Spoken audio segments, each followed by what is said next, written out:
Hello guys, it's me Naisik the vlogger. So അപ്പോൾ ഇന്ന് എന്താ വീഡിയോ എന്ന് വെച്ചാൽ, ഇന്ന് നമ്മുടെ കണ്ടന്റുമായിട്ട് യാതൊരു ബന്ധമില്ലാത്തൊരു വീഡിയോ കേട്ടോ. ഒരു പടത്തിന് റിവ്യൂ പറയാമെന്ന് വിചാരിച്ചാൽ ആദ്യമായിട്ടോ. ഞാൻ അങ്ങനെ പടത്തിന് റിവ്യൂ പറയാൻ പറ്റിയ ആളൊന്നുമല്ല. പക്ഷേ ഈ പടം കണ്ടു കഴിഞ്ഞപ്പോൾ എനിക്ക് നിങ്ങളുടെ ഇത് പറയണമെന്ന് തോന്നി. കാരണം ഒരുപാട് കണ്ടിരിക്കേണ്ട ഒരു പടം, അടിപൊളി ഒരു പടം എന്ന് വെച്ചാൽ വയലൻസ് ഒക്കെ ഇഷ്ടമുള്ള, ഇടിയും ചോരയും ബഹളമൊക്കെ ഇഷ്ടമുള്ള ഒരാളാണെങ്കിൽ ഒരുമാതിരി നമ്മൾ പഴയ പടത്തിലേക്ക് കാണുന്ന പോലെ നമ്മളെ കൊണ്ട് അക്സെപ്റ്റ് ചെയ്യാൻ പറ്റാത്ത ഇടിയൊന്നുമല്ല. അങ്ങനെ ഇടിക്കാൻ പറ്റും. അമ്മാതിരി ഇടിയെന്നൊക്കെ വെച്ച് കഴിഞ്ഞാൽ ഉണ്ടല്ലോ, ചോരയൊക്കെ തെറിച്ച് ഭയങ്കര ഭയങ്കര വയലൻസ്. അമ്മാതിരി ഒരു പടം. ഇടിയൊക്കെ ഇഷ്ടമുള്ള ഒരാളാണ്, വയലൻസ് ഒക്കെ കാണാൻ താല്പര്യമുള്ള ആളാണെങ്കിൽ കണ്ടിരിക്കേണ്ട ഒരു പടം കേട്ടോ. പടത്തിൻ്റെ പേര് കില്ലെന്നാണ്. ഞാൻ അത്രയ്ക്ക് പടത്തിനെ കുറിച്ച് ഇങ്ങനെ സംഭവം ഉള്ള ഒരാളൊന്നുമല്ല. ഇന്ന് ഞാൻ ഈ പടത്തിൻ്റെ കാര്യം പറയുമ്പോൾ ഹിന്ദി പടം എന്നൊക്കെ പറഞ്ഞാൽ ഞാൻ പറഞ്ഞില്ല, ഞാൻ വരില്ല എന്നൊക്കെ പറഞ്ഞിട്ട് പിന്നെ കൂട്ടുകാരൊക്കെ ഉള്ളതുകൊണ്ട് എന്നാൽ ശരി പോയി കണ്ടുവരാം, അത്യാവശ്യം ഇടിയൊക്കെ ഉണ്ടെന്ന് പറഞ്ഞാൽ അങ്ങനെ ഞാൻ പോയതാട്ടോ. അപ്പം ഇതിൻ്റെ ഡയറക്ടർ ആരാണ്? നിഖിൽ നാഗേഷ് ഭട്ടോ. അങ്ങനെ കണ്ടത്. എനിക്ക് ഈ പടത്തിനെ കുറിച്ച് റിവ്യൂ പറയാൻ യാതൊരു സംഭവം ഇല്ലാത്ത ഒരാളാണ്. പക്ഷേ ഈ പടം കണ്ടപ്പം എൻ്റെ ചാനലിൽ വ്യൂ ചെയ്യുന്ന ആൾക്കാരോട് ഇത് കണ്ടു കഴിഞ്ഞാൽ നിങ്ങൾ മിസ് ചെയ്തെന്ന് തോന്നി. തിയേറ്റർ എക്സ്പീരിയൻസ് മിസ് ചെയ്യാതിരിക്കാൻ വേണ്ടി ഞാൻ വന്ന് ഈ വീഡിയോ ഇടാന്ന് വിചാരിച്ചാൽ, എമ്മാതിരി പടം എടുത്ത് വെച്ചേന്ന് വെച്ചാൽ നമ്മൾ ചില പഴയ പടമൊക്കെ കാണുമ്പോൾ നമുക്കൊന്നില്ല ഇതൊക്കെ എന്ത് ഇങ്ങനെയൊക്കെ ഇടിക്കാൻ പറ്റും, ചുമ്മാ എന്തോ ഓരോ ഗുണ്ടകൾ വെച്ച് വരുന്നു, എന്താണ് ഹീറോ മാത്രം ഇടിച്ച് തോപ്പിക്കുക, അങ്ങനെയല്ലേ. ഹീറോയ്ക്കൊക്കെ ഇടി കൊണ്ട് ഇടി അച്ചാറാവുന്നുണ്ട്. നല്ല ഇടി ഇങ്ങോട്ട് ഇടുന്നുണ്ട്, അതിന് ഡബിൾ ഇരട്ടി ഇടി തിരിച്ചു കൊടുക്കുന്നുണ്ട്. വെട്ടിന് വെട്ടി, ഇടിക്ക് ഇടി, തീക്ക് തീ. അമ്മാതിരി ഞാൻ ചില സീനൊക്കെ വരുമ്പോൾ ഇങ്ങനെയൊക്കെ ഇരിക്കും, അയ്യോ എന്ന് പറഞ്ഞിട്ട്.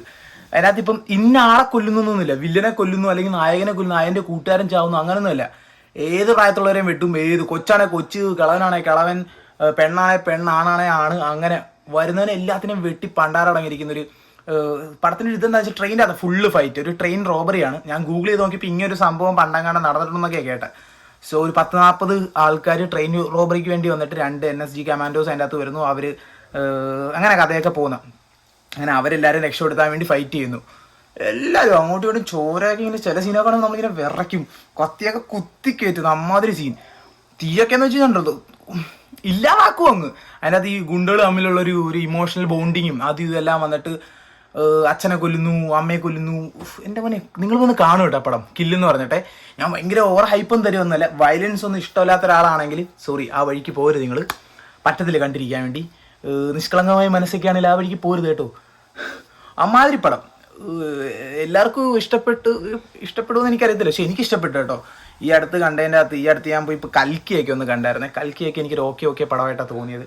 ഞാൻ അതൊട്ടൊന്ന് കമ്പയർ ചെയ്യല്ലോ കേട്ടോ. ഞാനിങ്ങനെ പടത്തിനെ കുറിച്ച് റിവ്യൂ പറയാൻ പറ്റിയ ഒരാളേ അല്ല ഞാൻ. പക്ഷേ ഈ പടം കണ്ടപ്പോഴേക്കും ഇവിടെ ആരെങ്കിലും പടം കാണണം, ഈ പടം കാണണോ വേണ്ടെന്നൊക്കെ ആലോചിക്കുന്നവരുണ്ടെങ്കിൽ നിങ്ങൾ പോയി കണ്ടോ. വയലൻസ് ഇഷ്ടമുള്ള ഒരാളാണെങ്കിൽ അങ്ങനെ എടുത്തു വെച്ചേക്കുന്ന പടം. ഇങ്ങനെ നമ്മളിങ്ങനെ ഇരിക്കും, ഇങ്ങനെ അത് ചെയ്യല്ലടാ, അങ്ങനെ ചെയ്യല്ലടാ, ഇങ്ങനെ ചെയ്യല്ലടാ. അത് ചെയ്യുമ്പോഴേക്കും എങ്ങനെ ഇത് നമുക്ക് പറ്റുന്നില്ല കണ്ടിരിക്കാൻ വേണ്ടി. അമ്മാതിരി ഇടി. അപ്പം നിങ്ങൾ വയലൻസ് ഒക്കെ ഇഷ്ടമുള്ള ഒരാളാണ്, പടം കാണാൻ ഒരു പ്ലാനൊക്കെ ഉണ്ടെങ്കിൽ നിങ്ങൾ ധൈര്യമായിട്ട് പോയി കാണാം കേട്ടോ. ആ നടൻ്റെ പേരൊക്കെ ഉണ്ട്. ഇതിനിപ്പം ടൊറോണ്ടോ ഇന്റർനാഷണൽ ഫിലിം ഫെസ്റ്റിവലോ അങ്ങനെ അവാർഡൊക്കെ കിട്ടിയ പടമാണെന്നൊക്കെ ഇങ്ങനെ ഗൂഗിൾ ചെയ്തപ്പോൾ കണ്ടു. ആക്ഷൻ ത്രില്ലർ എന്നൊക്കെ വെച്ച് കഴിഞ്ഞാൽ മോനെ അമ്മാതിരി പടം. ഇതിൻ്റെ അകത്ത് എന്ത് ലക്ഷ്യ, അവൻ്റെ പേര് ലക്ഷ്യ എന്നാണ് ആക്ടറിൻ്റെ പേര്. പുള്ളിയൊക്കെ അവനെ നശിപ്പിക്കുകയാണ്. ആ വില്ലൻ്റെ പേരെന്ത് വരുന്നത്, രാഘവോ. അതൊരു ഡാൻസറാണെന്ന് തോന്നി. ഞാൻ ഹിന്ദി പഴയ ഡാൻസിൻ്റെ അതൊക്കെ ഉണ്ട്. അങ്ങനെ ഡാൻസിങ് ഒക്കെ ചെയ്യുന്ന ഒരാളാണ്. ആ പുള്ളിക്കാരനൊക്കെ വന്നിട്ട് ഡാൻസിന് വേണ്ടി യാതൊരു ബന്ധമില്ല. നിഷ്കളങ്കനായ ഒരു മനുഷ്യൻ വന്നിട്ട് അയാളൊക്കെ ഒറ്റ വെട്ടിനൊക്കെ നിങ്ങളൊന്ന് പോയി കാണും കേട്ടോ പടം. സമയം ഉണ്ടെങ്കിൽ പോയി കാണ്. ഞാൻ ഇവിടെ സിനിപ്ലക്സിലാണ് പോയി കണ്ട്, ഇവിടെ ഓട്ടുവൽ കാനഡ. അപ്പോൾ ഈ വീഡിയോ കാണുന്നവർ നിങ്ങളുടെ അടുത്ത് തിയേറ്ററിൽ ഈ പടം ഉണ്ടെങ്കിൽ നിങ്ങൾ ജസ്റ്റ് ഒന്ന് പോയി കണ്ട് നിങ്ങളുടെ അഭിപ്രായം എന്താണെന്ന് കമൻറ്റ് ബോക്സിൽ ഇടുക കേട്ടോ. അപ്പം ഇനി എന്തെങ്കിലും മൂവീസൊക്കെ വരുവാണെങ്കിൽ ഞാൻ ഇതും സൈഡിൽ കൂടെ ഇടാനൊക്കെ വിചാരിക്കും, മൂവീസിൻ്റെ റിവ്യൂസൊക്കെ. അപ്പം അടിപൊളി പടം, എല്ലാവരും പോയി കാണേ. See you guys, by.